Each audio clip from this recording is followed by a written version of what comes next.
ND24 প্ৰতিগৰাকী দৰ্শকক ৰঙালী বিহুৰ শুভেচ্ছা জ্ঞাপন কৰিছোঁ। ND24 প্ৰতিগৰাকী দৰ্শকক ৰঙালী বিহুৰ শুভেচ্ছা জ্ঞাপন কৰিছোঁ। আজি বাপতিসাহোন ৰঙালী বিহুৰ আজি প্ৰথমটো দিন, আজি গৰু বিহু। আমি ইতিমধ্যে তেজপুৰৰ পৰিৱেশ দেখুৱাব বিচাৰিছোঁ। তেজপুৰৰ মৰাভৰলী পাৰত আমি উপস্থিত আছোঁ।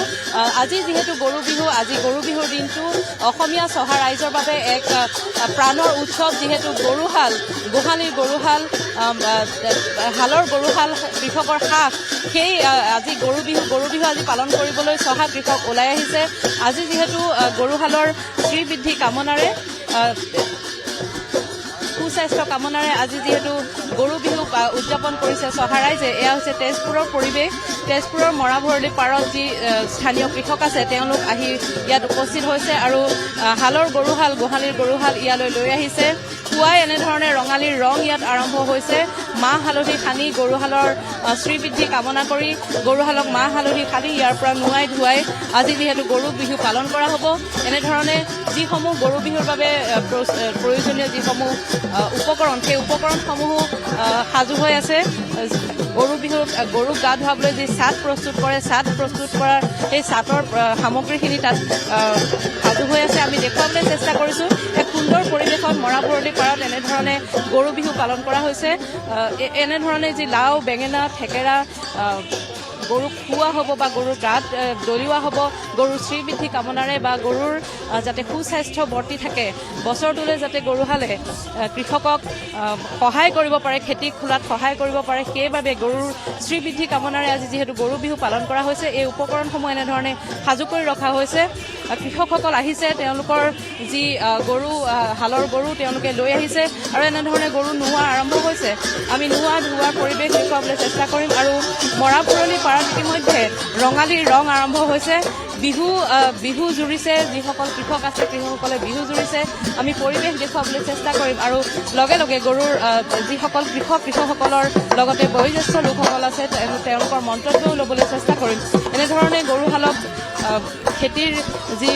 গোহালিৰ গৰুহাল, পথাৰৰ গৰুহালক লৈ আহি ইয়াত কৃষকসকলে এনেধৰণে নোৱাইছে, ধুৱাইছে আৰু যি পৰম্পৰাগত লাও খা, বেঙেনা খা, বছৰে বছৰে বাঢ়ি যা, মাৰ সৰু বাপেৰ সৰু তই হবি বৰ গৰু, এনেধৰণে গৰুৰ শ্ৰীবৃদ্ধি কামনা কৰি, গৰুৰ সুস্বাস্থ্য কামনা কৰি কৃষকসকলে এনেধৰণে গৰু বিহু পালন কৰে। আৰু আজি যিহেতু বাপতিসাহোন ৰঙালী বিহুৰ প্ৰথমটো দিন গৰু বিহুৰ এয়া পৰম্পৰাগতভাৱে ৰীতি নীতি যি গৰু বিহুৰ আছে সেয়া তেওঁলোকে পালন কৰি গৰু বিহু পালন কৰিছে। আৰু আমি দেখুৱাইছোঁ মৰাভৰলী পাৰত ইতিমধ্যে যি ৰঙালীৰ ৰং এনেধৰণে আৰম্ভ হৈছে। আমি ইয়াতে যিহেতু বিহুৱা আছে, তেওঁলোকো আছে, আমি কথা পাতিবলৈ চেষ্টা কৰিম বয়োজ্যেষ্ঠ লোকসকলৰ লগত। ৰঙালীৰ শুভেচ্ছা জ্ঞাপন কৰিছোঁ। আজিৰ অনুভৱ কেনেকুৱা? অনুভৱ মানে আমি পোনপ্ৰথমে মই আপোনালোকৰ চেনেলৰ থ্ৰুৱেদি মই সৰু গোটেই অসমবাসীক বিহুৰ ওলগ জনাইছোঁ। আৰু আজি আমাৰ গৰু বিহু আমি ইয়াত বিভিন্ন জনজাতিয়ে পালন কৰোঁ। আজি গৰু বিহু ইতিমধ্যে আমি মাহ হালধিৰে ধুৱাই নোৱাই লাও বেঙেনা তেওঁলোকৰ গালৈ মাৰিছোঁ। আৰু দিনদিয়া কাৰ্যসূচী আছে। আৰু সন্ধিয়ালৈ আমি যি আমাৰ পৰম্পৰা যে গৰু আমি ৰাস্তাৰ পৰাই জাগত আমি আপোনাৰ দীঘলতি পাত, মক্ষিয়তী পাত, অগৰা গছ, বিলঙনি, তুঁহৰে জাগ দিওঁ। তাৰপাছত আমি নতুন বিচনীৰে বিচি তেওঁলোকক আদৰি সাদৰি আনি আমি গোহালিলৈ আনো। গোহালিত আমি আজি আকৌ নতুন নচাত আমি তৰা গছত আমি সোঁত মেৰিয়াই দিওঁ। এইকাৰণে দিওঁ যে আমি জানামতে বা আমাৰ আগৰ পুৰুষসকলে যে আমি তেওঁলোকক গুলক্ষী ব্ৰাহ্মণ হিচাপে মানোঁ, যিহেতুকে তেওঁলোকৰ বোলে লগুণডাল তৰা গছত থৈ গৈছিল। সেইকাৰণে আমি তৰা গছৰ সোঁত মেৰিয়াই আজি নতুনকৈ পঘা দি তেওঁলোকক গোহালিত বান্ধোঁ। তাৰপাছত আমি আজি আমাৰ মাহঁতেও আগতে যি পিঠা পনা বনাইছিল, সেই পিঠা পনা বনাওঁতে আমাক খাব দিয়া নাছিল। প্ৰথমতে গৰুলৈ আগভাগ কৰি দিছিল আৰু সেই পিঠা আমাৰ গোহালিত প্ৰথমতে গৰুক খুৱাই দিয়ে, তাৰপাছতহে আমি খাবলৈ পাৰোঁ। ঠিক তেনেধৰণে আমি আজি গৰু বিহুটি পালন কৰিম। হয়, খুব সুন্দৰভাৱে গৰু বিহু পালন কৰা হৈছে। আৰু আমি কিছু আগুৱাই যাবলৈ চেষ্টা কৰিম। ইয়াত বিহু নাম, বিহু গীত, বিহু নাচ ইয়াত চলি আছে, কিন্তু তাৰ সমান্তৰালভাৱে বিশেষভাৱে আমি দেখুৱাবলৈ চেষ্টা কৰিম যিসকল আই মাতৃসকল আছে তেওঁলোকে যি গৰু আচলতে পৰম্পৰাগতভাৱে যিটো নিয়ম যে গৰুৰ গাত যি মাহ হালধি সনা হয় সেই মাহ হালধি আচলতে যেতিয়া ৰাইজে সানে গাত সকলো বেমাৰ আজাৰৰ পৰা মুক্ত হ'ব পাৰি এনেধৰণৰ সেই পৰম্পৰাগত নিয়ম মানি চলি এই আইসকলে আমি দেখিবলৈ পাইছোঁ মাহ হালধি সানিলে পুৰা প্ৰথমতে গৰুক মূৰত তেল দিছোঁ তাৰপিছত মাহেৰে ফুট দিছোঁ তাৰপৰা গোটেই গাতে হালধি সানিছোঁ তাৰপৰা নদীত গা ধুৱাই চাট মাৰিছোঁ মাৰ কৰোঁ বাপেৰ কৰোঁ তই হবি বৰ গৰু গোটেই বছৰটোৰ কাৰণে সেয়া হ'ল গৰুক আশীৰ্বাদ দিওঁ আৰু গৰুৰ গাত সনাৰ পিছত মাহ হালধি আমি সানিব লাগে সানিব লাগে সেইকাৰণে নিজৰ স্কিনটো ভাল হয় মাহ হালধি সানিলে বিহুৰ প্ৰস্তুতি কেনেকুৱা হয় গৰু আজি আৰম্ভ হৈছে গৰু বিহুৰ পৰাই গৰু এতিয়া গা ধোৱা হ'ল মাহ হালধি সানি আৰু সন্ধিয়া আজি গৰু গোহালি বান্ধি ন পঘা দিব লাগিব তাৰপিছত গৰু বাঁহ দিব লাগিব বিচনীৰে তাৰপিছত আপোনাৰ জাক দিব লাগিব আজি গৰু বিহুৰ দিনাখন তেওঁলোকক আমি শুশ্ৰূষা কৰা আৰু বছৰটোৰ কাৰণে আশীৰ্বাদ পাম আৰু অকণমান আপুনি আনন্দ কৰি থকা নিচিনা দেখিবলৈ পাইছে বিহু অকণ নাচিবলৈ বিহু গৰু বিহুৰ দিনা পিঠা বনাই খোৱা হয় গৰুক খুৱাব লাগে নিয়মত গৰু বিহুৰ দিনা বনাই খুৱাওঁ হয় আপুনি অকণমান নাচো লাগি থকা যেন লাগিছে আপোনাক এনেধৰণে এয়াই হৈছে ৰঙালীৰ ৰং যিহেতু বাপতি সাহোন ৰঙালী বিহুটি প্ৰাণৰ উৎসৱ ৰঙালী বিহুটি আৰু আজিৰ দিনটো হৈছে গৰু বিহু হৈছে চহা কৃষকৰ প্ৰাণৰ উৎসৱ অসমীয়াৰ তেজত অসমীয়াৰ ধমনীয়ে বৈ থকা যি বিহু সেই বিহু এনেধৰণে ঢোলৰ মাত শুনিলে আচলতে কোনো ৰ'ব নোৱাৰে যাৰ বাবে আমি এতিয়া দেখিছোঁ মৰা ভৰলীৰ পৰা তেনেধৰণে যিসকল আহিছে কৃষক ৰাইজ আই মাতৃসকল আহিছে তেওঁলোকে এই বিহু জুৰিছে লগতে তেওঁলোকে এপাক বিহু নাচিবলৈ চেষ্টা কৰিছে আৰু আমি দেখুৱাবলৈ চেষ্টা কৰিছোঁ পোনে পোনে এই যি ৰঙালীৰ ৰং আৰম্ভ হৈছে মৰা ভৰলীৰ পাৰত সেই বিহুৰ আমি দৃশ্য দেখুৱাবলৈ চেষ্টা কৰিছোঁ সমান্তৰালভাৱে যিহেতু গৰু নোৱাই ধুৱাই থকা হৈছে এই অঞ্চলৰ প্ৰতিগৰাকী কৃষকে তেওঁলোকৰ গৰু গোধন লৈ আহিছে গোধনৰ শ্ৰীবৃদ্ধি কামনাৰে আজি ইয়াতে তেওঁলোকে যি নিয়ম যি যথাৰীতি তেওঁলোকে ইয়াত গৰু বিহু পালন কৰিছে মাহ হালধি সানিছে আৰু লগতে যি চাট প্ৰস্তুত কৰে পৰম্পৰাগত আমাৰ যি নিয়ম সেই নিয়ম মতে প্ৰস্তুত কৰা চাট তেওঁলোকে ইয়াত গৰুৰ গালৈ গৰুক খুৱাইছে লগতে গৰুৰ গাত দলিয়াইছে সেই যি ৰীতি যথাৰীতি খুব সুন্দৰভাৱে যাতে প্ৰজন্মৰ পৰা প্ৰজন্মলৈ আগবঢ়াই নিব পাৰি স্থানীয় ৰাইজে সেয়া চেষ্টা কৰিছে প্ৰতি বছৰে আমি দেখিবলৈ পাইছোঁ এই মৰা ভৰলী পাৰত এই অঞ্চলৰ ৰাইজে এনেধৰণে গৰু বিহু পালন কৰে গৰু বিহু উদযাপন কৰে যাতে আমাৰ যি লোকাচাৰ যিসমূহ আমাৰ কৃষ্টি সংস্কৃতি সেইসমূহ যাতে প্ৰজন্মৰ পৰা প্ৰজন্মলৈ এনেধৰণে বৈ থাকে তাৰ বাবে প্ৰশংসনীয়ভাৱে তেওঁলোকে এনেধৰণে এই পদক্ষেপ গ্ৰহণ কৰে আৰু এয়া হৈছে মৰা ভৰলী পাৰত তেজপুৰৰ পৰিৱেশ আমি বিহুৰ মাজলৈ লৈ যাব বিচাৰিছোঁ যিহেতু আজিৰ পৰা ৰঙালী বিহু আৰম্ভ হ'ল আনুষ্ঠানিকভাৱে আমি বিহুৰ পৰিৱেশ দেখুৱাবলৈ চেষ্টা কৰিছোঁ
ৰাইজ আছে আমাৰ সতীৰ্থ আমি কথা পাতিবলৈ বিচাৰিম খুব সুন্দৰভাৱে প্ৰশংসনীয় এক পদক্ষেপ আমি দেখিবলৈ পাইছোঁ এই অঞ্চলৰ কৃষকসকলে যি আপোনালোকে যি পদক্ষেপ গ্ৰহণ কৰিছে গৰু বিহু আপোনালোকে উদযাপন কৰিছে পালন কৰিছে যাতে আগন্তুক প্ৰজন্মইও এই আমাৰ লোকাচাৰ এই সংস্কৃতিখিনি আগুৱাই লৈ যাব পাৰে বা বুজি পায় বা চিনি পায় হয় প্ৰথমতে আপোনাক ধন্যবাদ জনাইছোঁ ওলগ জনাইছোঁ ৰঙালী বিহুৰ সঁচাকৈ 52 সংখ্যক উত্তৰ পূব তেজপুৰ ৰঙালী বিহু সন্মিলনে গ্ৰহণ উদ্যানে নতুন প্ৰজন্মক কিদৰে আমি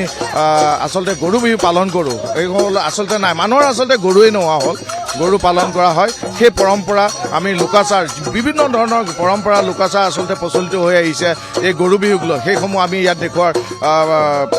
কাৰণে চেষ্টা কৰি অহা দেখিবলৈ পোৱা গৈছে কিয়নো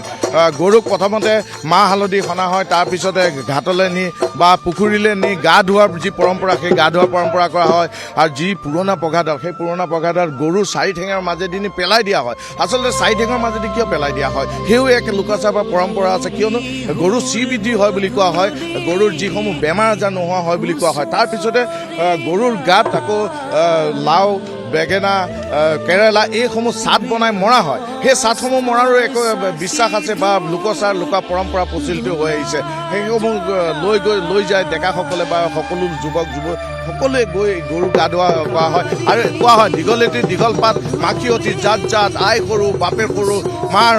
তই হবি বৰ গৰু এনেকুৱা ধৰণৰ বহুতো লোকচাৰ লোক পৰম্পৰা প্ৰচলিত হৈ আহিছে সন্ধিয়া গৰুক আকৌ গোহালিলৈ লৈ আহি নতুন পঘা দিয়া হয় জাক দিয়াৰ ব্যৱস্থা কৰা হয় সেই জাকৰ আকৌ ছাইখিনি গৰুৰ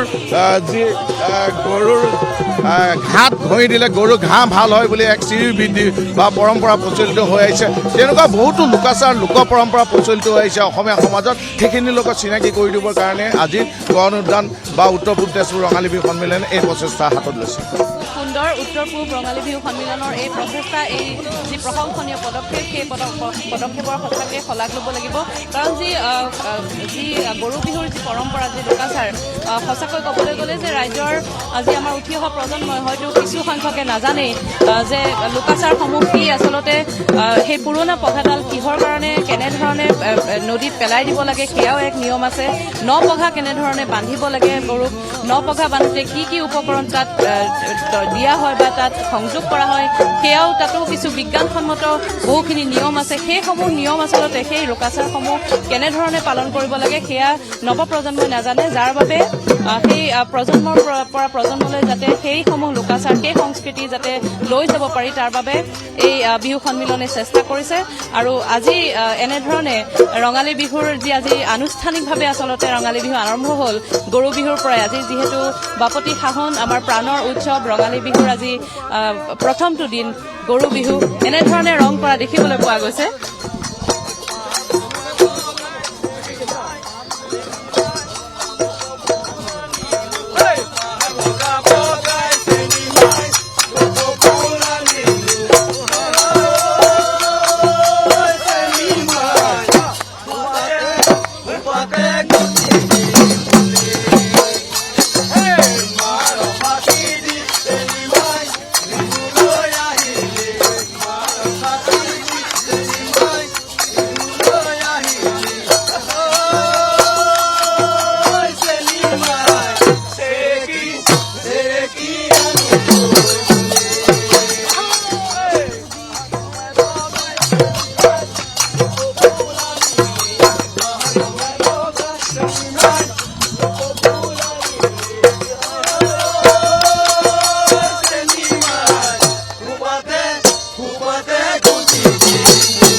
আপুনি চাই আছে ND24 সৰ্বশ্ৰেষ্ঠ নহয় সৰ্বোত্তমৰ দৌৰ